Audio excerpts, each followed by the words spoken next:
അരനൂറ്റാണ്ടിലേറെ ദ്രാവിഡ രാഷ്ട്രീയത്തിന്റെ കോട്ടയായ തമിഴ്നാട്ടിൽ DMK, AIDMK ദ്വിമുഖ രാഷ്ട്രീയത്തിന് അന്ത്യമാകുമെന്ന് എക്സിറ്റ് പോൾ പ്രവചനം. നടൻ വിജയ് നയിക്കുന്ന തമിഴക വെട്രിക്കഴകം സംസ്ഥാന ഭരണത്തിലെത്തുമെന്നാണ് Axis My India exit poll ഫലങ്ങൾ വ്യക്തമാക്കുന്നത്. DMK കോൺഗ്രസ് സഖ്യം അധികാരം നിലനിർത്തുമെന്ന മറ്റ് സർവേകൾ പ്രവചിക്കുമ്പോഴും തമിഴ് രാഷ്ട്രീയത്തെ ഞെട്ടിക്കുന്ന ഫലങ്ങളുമായിട്ടാണ് ആക്സിസ് മൈ ഇന്ത്യ രംഗത്തെത്തിയിരിക്കുന്നത്. ആകെ 234 സീറ്റുകളിൽ 98 മുതൽ 120 വരെ സീറ്റുകൾ TVK നേടുമെന്നാണ് പ്രവചനം. തമിഴ്നാട്ടിൽ കേവല ഭൂരിപക്ഷത്തിന് 118 സീറ്റുകളാണ് വേണ്ടത്.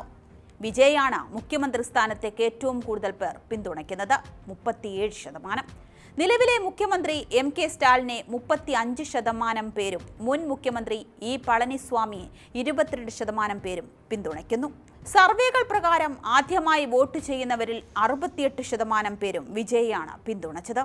20 മുതൽ 29 പ്രായപരിധിയിലുള്ളവരിൽ 59% പേരും 30 മുതൽ 39 പ്രായപരിധിയിലുള്ളവരിൽ 45% പേരും TVKയ്ക്ക് വോട്ട് ചെയ്തതായി കണക്കുകൾ സൂചിപ്പിക്കുന്നു. തമിഴ് രാഷ്ട്രീയത്തിൽ സിനിമയിൽ നിന്നുള്ളവർ ഭരണ നേതൃത്വത്തിലെത്തുന്നത് പുതിയ കാര്യമല്ല എന്നാണ് ആക്സിസ് മൈ ഇന്ത്യ സർവേ ചൂണ്ടിക്കാട്ടുന്നത്. MGR, ജയലളിത തുടങ്ങിയവരുടെ പാരമ്പര്യം വിജയിക്കും ഗുണകരമാകും. കഴിഞ്ഞ 50 വർഷമായി DMKയും AIDMKയും മാത്രം മാറി മാറി ഭരിക്കുന്നതിൽ മടുത്ത ജനം വലിയൊരു മാറ്റം ആഗ്രഹിക്കുന്നുണ്ടെന്നും ആക്സിസ് മൈ ഇന്ത്യ മേധാവി പ്രദീപ് ഗുപ്ത വിലയിരുത്തുന്നു. തമിഴക രാഷ്ട്രീയ ചരിത്രത്തിൽ തന്നെ പ്രത്യേക സ്ഥാനമെടുക്കാവുന്ന തരത്തിൽ ഉയർന്ന പോളിംഗ് ശതമാനമാണ് രേഖപ്പെടുത്തിയത്. ഏകദേശം 84.98% പോളിംഗ് രേഖപ്പെടുത്തിയതായാണ് പ്രാഥമിക കണക്കുകൾ സൂചിപ്പിക്കുന്നത്. ഈ ഉയർന്ന പോളിംഗിന് പിന്നിലെ പ്രധാന ചർച്ചയായി മാറിയിരിക്കുന്നത് നടൻ വിജയുടെ നേതൃത്വത്തിലുള്ള TVK എന്ന പുതിയ രാഷ്ട്രീയ പാർട്ടിയുടെ അരങ്ങേറ്റമാണ്. സംസ്ഥാന തെരഞ്ഞെടുപ്പ് രാഷ്ട്രീയത്തിലേക്കുള്ള TVKയുടെ ആദ്യ പ്രവേശനമായതിനാൽ ജനങ്ങൾക്കിടയിൽ വലിയ കൗതുകവും പ്രതീക്ഷയും രൂപപ്പെട്ടിരുന്നു. ഇതുവരെ നിലവിലുണ്ടായിരുന്ന 2 പ്രധാന രാഷ്ട്രീയ അച്ചുതണ്ടുകളായ DMK, AIDMK എന്നിവയ്ക്ക് പുറമെ ഒരു പുതിയ ശക്തി രംഗത്തെത്തിയതോടെ വോട്ടർമാരുടെ മനോഭാവത്തിൽ മാറ്റമുണ്ടായിരിക്കാമെന്നാണ് വിലയിരുത്തൽ. TVK ഈ തെരഞ്ഞെടുപ്പിൽ കറുത്ത കുതിരയായി ഉയരുമെന്ന് തന്നെയാണ് എക്സിറ്റ് പോൾ ഫലം പറയുന്നത്. ദക്ഷിണേന്ത്യയിൽ ഉടനീളം വലിയ ആരാധക വൃദ്ധമുള്ള ഒരു സൂപ്പർ താരമായ വിജയുടെ രാഷ്ട്രീയ പ്രവേശനം തമിഴ്നാട്ടിൽ വലിയ തരംഗമാണ് സൃഷ്ടിച്ചത്. ആരാധക പിന്തുണയെ രാഷ്ട്രീയ പിന്തുണയാക്കി മാറ്റാനുള്ള സാധ്യത അദ്ദേഹത്തിനുണ്ടെന്നാണ് പലരും ചൂണ്ടിക്കാട്ടുന്നത്. സിനിമയും രാഷ്ട്രീയവും തമ്മിലുള്ള അടുപ്പമുള്ള ബന്ധം തമിഴ്നാട്ടിൽ ചരിത്രപരമായി നിലനിൽക്കുന്ന ഒന്നാണ്. ഈ പശ്ചാത്തലത്തിൽ വിജയുടെ രാഷ്ട്രീയ നീക്കം അസാധാരണമല്ല. മുൻകാലങ്ങളിൽ MGR, ജയലളിത തുടങ്ങിയവർ അവരുടെ താരപരിവേഷം വിജയകരമായി വോട്ടുകളാക്കി മാറ്റിയിട്ടുണ്ട്. അവരുടെ വ്യക്തിപ്രഭാവവും ജനങ്ങളുമായുള്ള ബന്ധവും രാഷ്ട്രീയ വിജയത്തിന് വഴിതെളിച്ച പ്രധാന ഘടകങ്ങളായിരുന്നു. അതിനാൽ തന്നെ വിജയിയും പൂർണ്ണമായും അവഗണിക്കാൻ കഴിയില്ല. ഈ തരത്തിലുള്ള പ്രതിഭാസം തമിഴ്നാട്ടിൽ മാത്രം ഒതുങ്ങുന്നതല്ല എന്നതും ശ്രദ്ധേയമാണ്. ആന്ധ്രാപ്രദേശിൽ NT രാമറാവു 1982 തെലുങ്കുദേശം പാർട്ടി രൂപീകരിച്ച വളരെ കുറച്ച് സമയത്തിനുള്ളിൽ തന്നെ 1983 തെരഞ്ഞെടുപ്പിൽ അധികാരം പിടിച്ചെടുത്തത് ഇന്ത്യൻ രാഷ്ട്രീയത്തിലെ വലിയൊരു വഴിത്തിരിവുകളിൽ ഒന്നായിരുന്നു.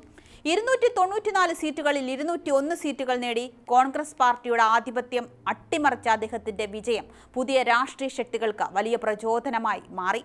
ഇതിന് സമാനമായി പുതിയ പാർട്ടികൾ വേഗത്തിൽ വളർന്ന മറ്റുദാഹരണങ്ങളും ഇന്ത്യയിലെ വിവിധ സംസ്ഥാനങ്ങളിൽ കാണാം. തമിഴ്നാട്ടിലെ രാഷ്ട്രീയ പശ്ചാത്തലവും ഇതിൽ നിന്ന് വ്യത്യസ്തമല്ല. ദീർഘകാലമായി DMK, AIDMK എന്നീ 2 പാർട്ടികൾ സംസ്ഥാനത്തെ അധികാരത്തിൽ പരസ്പരം മാറി മാറി നിലകൊണ്ടുവരികയാണ്. എന്നാൽ കാലക്രമേണ ഈ പാർട്ടിയുടെ ഭരണത്തിൽ ജനങ്ങൾക്കിടയിൽ ചില അസംതൃപ്തിയും വിമർശനങ്ങളും ഉയർന്നിട്ടുണ്ട്. വിഭാഗീയത രാഷ്ട്രീയം, അഴിമതി ആരോപണങ്ങൾ, പുതിയ തലമുറ നേതാക്കളുടെ അഭാവം എന്നിവ പലപ്പോഴും ചർച്ചയായിട്ടുമുണ്ട്. പ്രത്യേകിച്ച് യുവ വോട്ടർമാരിലും ആദ്യമായി വോട്ട് ചെയ്യുന്ന കന്നി വോട്ടർമാരിലും മാറ്റത്തിനുള്ള ആഗ്രഹം ശക്തമാണെന്ന് കരുതപ്പെടുന്നു. ദ്രാവിഡ രാഷ്ട്രീയത്തിന്റെ പഴയ വികാരബന്ധങ്ങളോട് അത്ര അടുപ്പമില്ലാത്ത ഈ വിഭാഗത്തിന് പുതിയ മുഖങ്ങളും പുതിയ ആശയങ്ങളും കൂടുതൽ ആകർഷകമായി തോന്നിയെന്ന് വേണം കരുതാൻ. ഈ സാഹചര്യത്തിൽ വിജയുടെ ജനപ്രീതിയും അദ്ദേഹത്തിന്റെ മാറ്റത്തിന്റെ സന്ദേശവും വലിയ സ്വാധീനം ചെലുത്തുമെന്ന് തന്നെ കരുതാം. സോഷ്യൽ മീഡിയയുടെ വ്യാപക പ്രഭാവവും ഈ തെരഞ്ഞെടുപ്പിൽ നിർണായക ഘടകമായി മാറിയിട്ടുണ്ട്. യുവജനങ്ങളിൽ വിജയുടെ സ്വാധീനം ഡിജിറ്റൽ പ്ലാറ്റ്ഫോമുകളിലൂടെ കൂടുതൽ ശക്തമായി പ്രകടമാകുന്നുണ്ട്. രാഷ്ട്രീയ സന്ദേശങ്ങൾ വേഗത്തിൽ വ്യാപിപ്പിക്കാൻ ഇതുവഴി സാധിക്കുന്നതും TVKയ്ക്ക് ഒരു അധിക നേട്ടമായി മാറും. വോട്ടർമാർ തുടർച്ചയേക്കാൾ മാറ്റം തിരഞ്ഞെടുക്കാൻ ആഗ്രഹിക്കുന്നുവെന്നതും എക്സിറ്റ് പോളിൽ നിന്ന് മനസ്സിലാകുന്നുണ്ട്. അതേസമയം നിലവിലുള്ള ശക്തമായ പാർട്ടി ഘടനകളും സംഘടനാശേഷിയുമുള്ള DMK, AIDMK പോലുള്ള പാർട്ടികളെ മറികടക്കാൻ എളുപ്പമല്ല എന്നതും യാഥാർത്ഥ്യമാണ്. ഫലങ്ങൾ പുറത്തു വരുമ്പോൾ മാത്രമേ TVKയുടെ യഥാർത്ഥ ശക്തിയും സ്വാധീനവും വ്യക്തമാകൂ. എന്നിരുന്നാലും ഈ തെരഞ്ഞെടുപ്പ് തമിഴ്നാട്ടിലെ രാഷ്ട്രീയ ഭൂപടത്തിൽ ഒരു പുതിയ അധ്യായത്തിന്റെ തുടക്കമായേക്കാമെന്ന് ഇപ്പോൾ കരുതാം. അതേസമയം TVK അധികാരത്തിലെത്തുമെന്ന എക്സിറ്റ് പോളിന്റെ അടിസ്ഥാനത്തിൽ കോൺഗ്രസിൽ ചില ചലനങ്ങൾ നടന്നിട്ടുണ്ട്. വേണ്ടി വന്നാൽ വിജയിക്ക് കൈകൊടുക്കാമെന്ന നിലപാടിലാണ് കോൺഗ്രസ്. നിയമസഭാ തെരഞ്ഞെടുപ്പ് ഫലപ്രഖ്യാപനത്തിന് ശേഷം തമിഴ്നാട്ടിൽ നിർണായക തീരുമാനങ്ങൾ എടുക്കുമെന്നാണ് കോൺഗ്രസ് സൂചിപ്പിക്കുന്നത്. നിയമസഭാ തെരഞ്ഞെടുപ്പിൽ ഒട്ടേറെ അനിശ്ചിതത്വങ്ങൾക്കൊടുവിലാണ് DMKയുമായി കോൺഗ്രസ് സഖ്യത്തിൽ തുടരാൻ തീരുമാനിച്ചത്.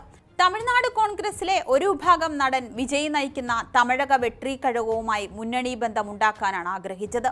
എന്തായാലും ഒരു കാര്യം ഉറപ്പിച്ചു പറയാം, വിജയുടെ TVKയ്ക്ക് ഭൂരിപക്ഷം ഉണ്ടാക്കാൻ സാധിച്ചില്ല എങ്കിലും തമിഴക രാഷ്ട്രീയത്തിൽ ചെറിയ ചലനമെങ്കിലും ഉണ്ടാക്കാൻ അദ്ദേഹത്തിനും അദ്ദേഹത്തിന്റെ പാർട്ടിക്കും കഴിയുമെന്നതിൽ സംശയമേ ഇല്ല.